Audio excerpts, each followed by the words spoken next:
Okay, I don't like to stand behind the podium if you allow me.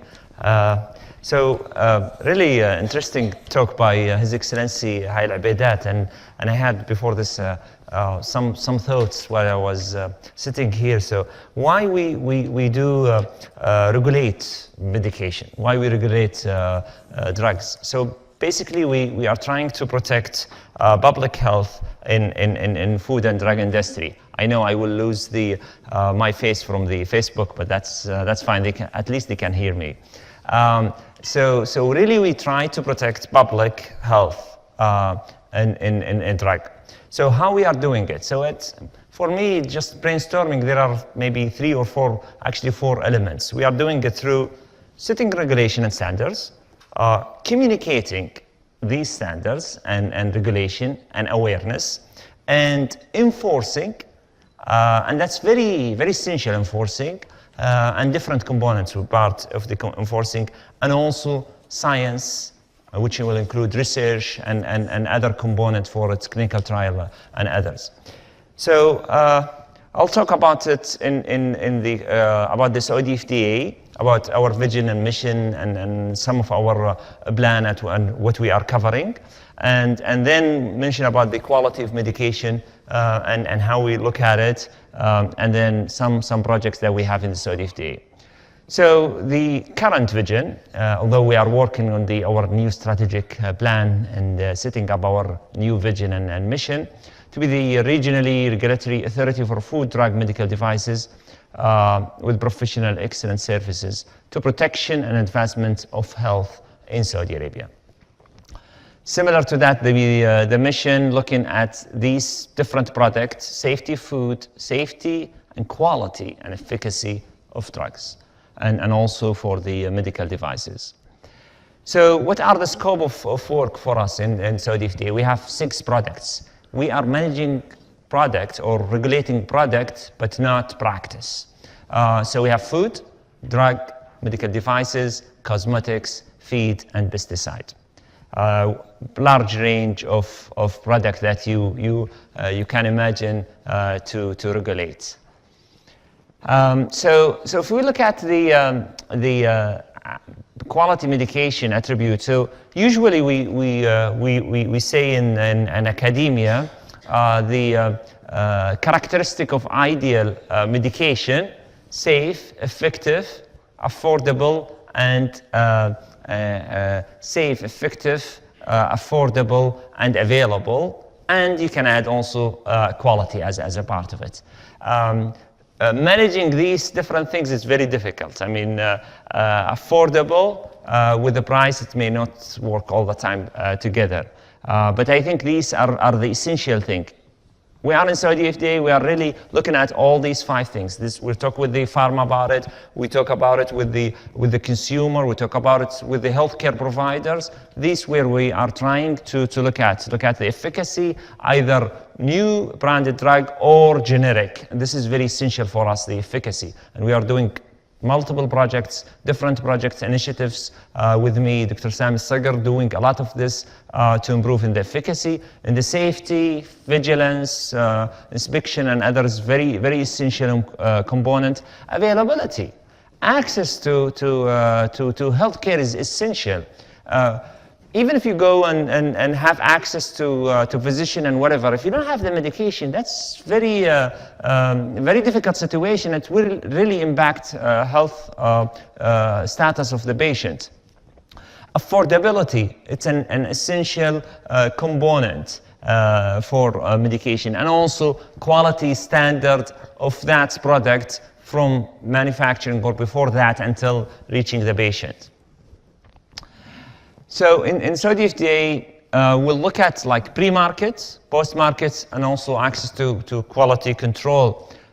So in the pre-market, similar to what His Excellency Dr. Haile Abedat mentioned in Jordan FDA, we do the same thing. We have a approval process, and we have similar standards as international and different regulatory authority.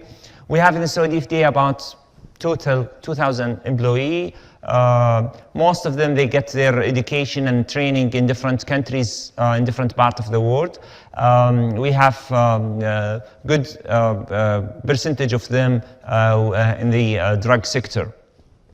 So we have a longer process for the, or a complicated process, but now it's not long, but complicated, for the drug approval, where we review the file according to the different international regulation, and we adapted this regulation. But we also, and that's a little bit took more time for approving of the drug and also visiting the manufacturing site. However, we have initiative in 2017.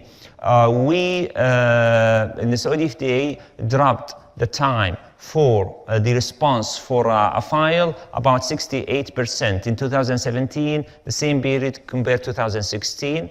However, the number of files was increased 21%. So we had more work, however, we dropped it there. And part of this was a lot of work, leadership with Dr. Sami Sagaran and his colleagues, leadership work with them that they did on the ground, and also streamlining the process. This is very essential to have access to medication. We can't afford waiting for a new medication to stay for approval for 1 or 2 years for that. But still we are keeping the same process, stringent process and quality. And we are getting international harmonized guidelines for drug approval. We are adapting this, and it's available on our website. Also, the pricing, pricing is a critical issue all the time, but we think it's very important for public. We still in Saudi Arabia have people, they are paying from their pockets. I mean, although they have national insurance, but they end up going to the pharmacy and paying for their medication for different reasons.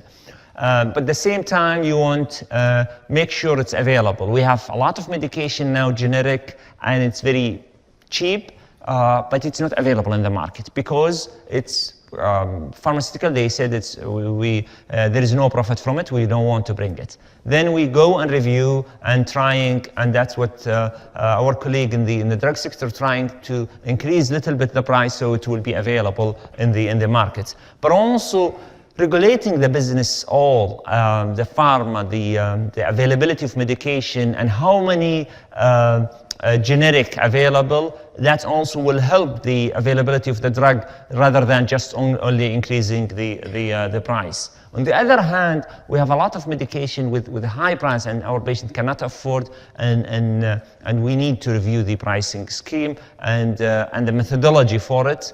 And we get affected by our patient going and visiting different countries in the region, and then they compare prices. And that's really very interesting. Why we have high prices here, and it's you can find the medication 200 riyal here, and it's in another country, neighborhood country, 30 riyal. Why this difference? So really we need to work with our patient to help with that, to help them. In the post-market, we are testing the first commercial batch after the approval, and also we do for the following batch random testing. For biological and vaccine, we are testing every batch coming to us. And we have some challenges also this with the healthcare professional. It takes time. Once it's arrived the batch, we need to test it. But then once it arrives in the airport, even before reach the Saudi FDA, maybe in the flight, they are talking with us, different hospital, saying, "Oh, we have a shipment. Please clear it very quickly. We need to use the vaccine now." Okay, I know that. I know we have shortage in vaccine and all that things, but you don't want to give vaccine to a patient without doing the testing. However, we clear it for them. They can use it. We are doing the testing until we get the result, and that's really compromise that we don't want to continue. But as you know, we have a problem of shortage of vaccine. And we're trying to work around this. and also we are available in ports. So we are available in seaports, land ports, and airports. So for the so these are the major ports that we are available in for the drug sector. For the other sectors, we are available in more than these ports. We also have labs, and mainly we have currently only one lab, reference lab, national lab in Riyadh city. And most likely it will be officially opened, officially opened within the next few months. We have the pharmacovigilance drug safety monitoring. It was started in March 2009. And in that component, we are getting reports from healthcare professional, from hospital, from consumer, from pharmaceutical, and doing signal detection and analysis and all that things. And now also we are doing already risk management, risk communication, and risk management, and evaluating this. And this is a new science for people in pharma, in hospital, and also in regulatory to implement. In addition to this, we just established in May 2017 our research center for the whole Saudi FDA, and big component, mainly the work for that center will be for the pharmacoepidemiology database for drug. So that will be a big component to boost the pharmacovigilance. Well, pharmacovigilance, we will get a signal there will be a problem, but we are not confirmed with this problem. So we will study the signal through pharmacoepidemiological studies and then make decision from it. Track and trace system, this is one of we are participating in the National Transformation Program 2020 with different projects. And really one of these projects is the track and trace. So basically it will identify each box of medication by code number specific to it. So I will know, and this is from manufacturing abroad or manufacturing local. So we will know each box, if it's in the border, if it's in the store, if it's in the pharmacy, if it's with the patient and with whom. And you can intervene, and that's the beauty of it. You can intervene at even the prescribing, the dispensing phase in the community pharmacy, dispensing for a patient who already got the same medication from another pharmacy. And also it will help hospital to know what's about their stock, about their whatever it is. We will give them access, they will get access to all the information about it. It will help about shortage, availability, counterfeit, it will prevent it. You can ask every patient to scan and make sure it has the scan, otherwise it will be, it is counterfeit. So you can really manage with that. And it will be fully implemented by first quarter of 2019. We already started now for manufacturing.